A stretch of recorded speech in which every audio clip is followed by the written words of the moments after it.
Ukraine Russia యుద్ధం మొదలై దాదాపు 33 నెలలు దాటిపోయింది. ఫలితం మాత్రం నిల్. వాస్తవానికి రష్యా ఈ యుద్ధాన్ని కేవలం 10-15 రోజుల్లో తేల్చేయాలనుకుంది. అయితే అమెరికాతో పాటు పాశ్చాత్య దేశాల అండతో ఈ యుద్ధం అలా కొనసాగుతూనే ఉంది. ఈ 33 నెలల కాలంలో ఇరు దేశాలు తీవ్రంగా నష్టపోయాయి. రష్యా వైపు సుమారు 5 లక్షల మంది సైనికులు మృతి చెందారని ఓ అంచనా. అలాగే ఉక్రెయిన్ వైపు కూడా భారీగా ప్రాణ నష్టంతో పాటు ఆస్తి నష్టమూ జరిగింది.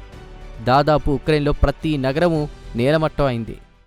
దేశంలోని మెజారిటీ ప్రజలు ప్రాణాలను అరచేతిలో పెట్టుకుని పొరుగున ఉన్న పోలాండ్కు పరుగులు తీస్తున్నారు.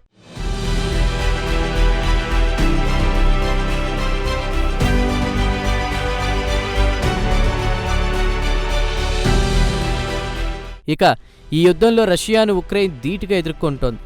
అగ్రరాజ్యం అమెరికాతో పాటు యూరోపియన్ యూనియన్లు పెద్ద ఎత్తున ఆయుధాలతో పాటు డబ్బు సమకూర్చడంతో ఉక్రెయిన్ రష్యాను ధీటుగా ఎదుర్కోగలుగుతోంది. ఇది పుతిన్కు మింగుడు పడ్డం లేదు. తన వైపు పెద్ద ఎత్తున సైనికులు ప్రాణాలు కోల్పోవడం, దేశంలో యుద్ధం చేయడానికి సైనికులు లేకపోవడం, గత్యంతరం లేక సామాన్య పౌరుడికి బలవంతంగా శిక్షణ ఇప్పించి యుద్ధరంగానికి పంపడం మొదలుపెట్టారు. నిర్బంధ సైనిక శిక్షణ అమలు చేయడంతో దేశం నుంచి యువత ఇతర దేశాలకు పారిపోవాల్సొచ్చింది. మరోవైపు దేశంలో తరిగిపోతున్న జనాభాను దృష్టిలో ఉంచుకుని పుతిన్ దేశంలోని మహిళలను, పెద్ద ఎత్తున పిల్లలను కనాలని తాయిలాలు కూడా ప్రకటించారు. ప్రతి మహిళ కనీసం 6 మంది పిల్లలను కనాలని, వారికి పెద్ద ఎత్తున నగదు బహుమతులు ఇస్తానని ఆశ చూపించడం మొదలుపెట్టాడు.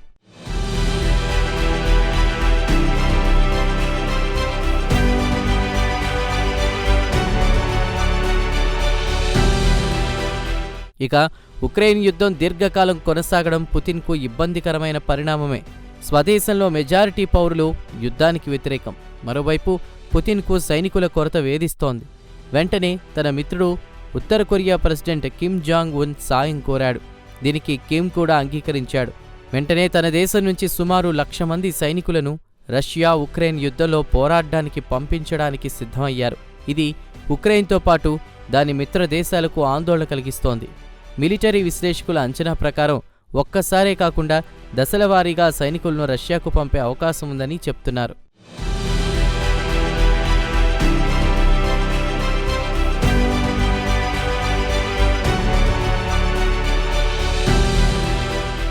ఇదిలా ఉండగా ఇటీవలే దక్షిణ కొరియాలో ఉక్రెయిన్ రాయబారి డిమైట్రో పోనోమారెనోవ్ కూడా తాజా పరిణామాలపై ఆందోళన వ్యక్తం చేశారు.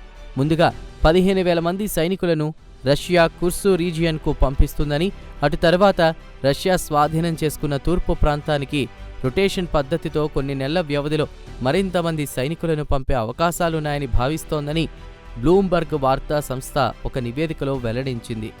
ఇక ఉత్తర కొరియా సైన్యం రంగంలోకి దిగుతోందనేసరికి ఉక్రెయిన్ మిత్రదేశాల్లో కూడా ఆందోళన మొదలైంది.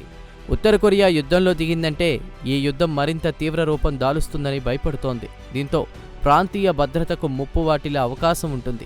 ఇక పాశ్చాత్య దేశాల ఆందోళన ఏంటంటే రష్యా ప్యాంగ్యాంగ్లు మరింత దగ్గరైతే ఇండో పసిఫిక్ రీజియన్లో ఉద్రిక్తత మరింత పెరుగుతుంది.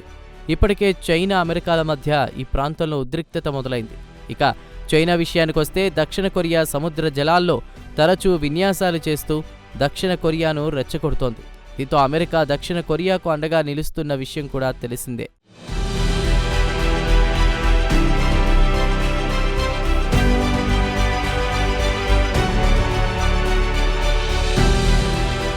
తాజాగా ఉత్తర కొరియా 1,00,000 మంది సైనికులను మాస్కోకు పంపడం అనే అంశం త్వరలో బ్రెజిల్లో జరగనున్న G20 సదస్సులో ప్రధాన అంశంగా చర్చకు రానుంది.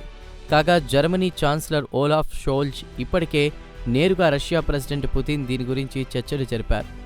ఉత్తర కొరియా సైనికులను యుద్ధంలో వినియోగిస్తే పరిస్థితులు మరింత ఉద్రిక్తతకు దారితీస్తాయని హెచ్చరించారు. కాగా షోల్జ్ ఈ అంశాన్ని చైనా ప్రెసిడెంట్ షీ జిన్పింగ్తో చర్చించాలని నిర్ణయించారు. తన పలుకుబడి ఉపయోగించి ఉత్తర కొరియా రష్యాతో మాట్లాడి పరిస్థితులు మరింత ఉద్రిక్తతకు దారితీయకుండా చొరవ తీసుకోవాలని ఆయన షీని కోరనున్నారు.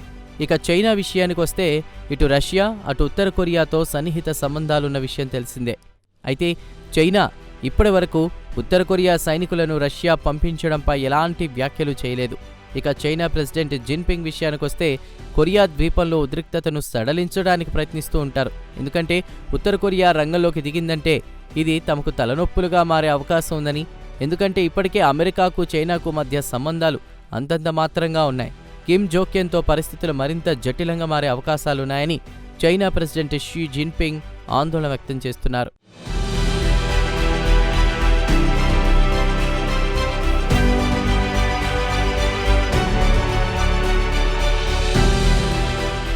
ఇదిలా ఉండగా తాజాగా అందుతున్న సమాచారం ప్రకారం ఉత్తర కొరియా ఇప్పటికే 10,000 మంది సైనికులను రష్యాలోని కుర్సు రీజియన్కు పంపించిందని దక్షిణ కొరియా భావిస్తోంది. కేవలం సైనికులనే కాకుండా ఆయుధాలు, మందుగుండు సామాగ్రిని కూడా తరలించిందని, దీనికి బదులుగా రష్యా నుంచి అణ్వాయుధాలకు సంబంధించి, మిసైల్ సిస్టమ్కు సంబంధించి టెక్నాలజీని తమకు ట్రాన్స్ఫర్ చేయాలని రష్యాను కిమ్ పట్టుబడతాడని దక్షిణ కొరియా అంచనా వేస్తోంది. ఇక ఉత్తర కొరియా, దక్షిణ కొరియాకు మధ్య పచ్చగడ్డి వేస్తే భగ్గుమనే స్థాయికి చేరుకున్నాయి సంబంధాలు. రష్యా నుంచి దిగుమతి చేసుకున్న ఈ అణ్వాయుధాలు తమపై ఉపయోగిస్తాడని తైవాన్ ఆందోళన చెందుతోంది.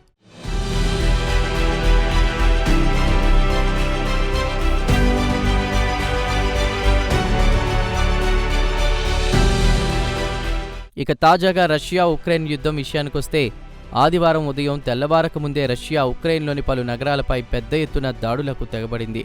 120 మిస్సైల్ దాడులతో పాటు 90 డ్రోన్లతో ఉక్రెయిన్కు చెందినటువంటి విద్యుత్ ప్లాంట్లతో పాటు విద్యుత్ పంపిణీ సంస్థలపై వ్యూహాత్మకంగా దాడులు చేసింది. దీనికి ప్రధాన కారణం వచ్చేది శీతాకాలం. యూరోప్లో చలి విపరీతంగా ఉంటుందన్న విషయం తెలిసిందే. చలి -20 డిగ్రీల నుంచి -40 డిగ్రీలకు చేరుకుంటుంది. ఇళ్లల్లో హీటింగ్ సిస్టమ్ లేదంటే ప్రాణాలు కోల్పోవాల్సింది. అందుకే రష్యా వ్యూహాత్మకంగా విద్యుత్ ప్లాంట్లపై దాడులు చేసింది. దీంతో ఉక్రెయిన్ పూర్తిగా అంధకారంలో మునిగిపోయింది. ముందస్తు జాగ్రత్తగా ఉక్రెయిన్ కూడా బ్లాకౌట్ చేసింది. దేశంలోని ప్రధాన నగరాలు అంధకారంలో మునిగిపోయాయి.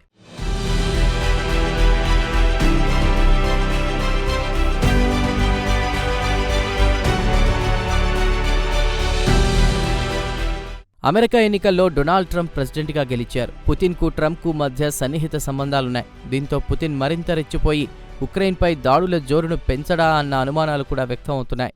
ఏది ఏమైనా అమెరికాలో ప్రెసిడెంట్గా జనవరి 20న ట్రంప్ బాధ్యతలు స్వీకరించబోతున్నారు. కాబట్టి బైడెన్ మాదిరిగా కాకుండా త్వరలోనే దీనికి పరిష్కారం లభించే అవకాశాలు కనిపిస్తున్నాయి.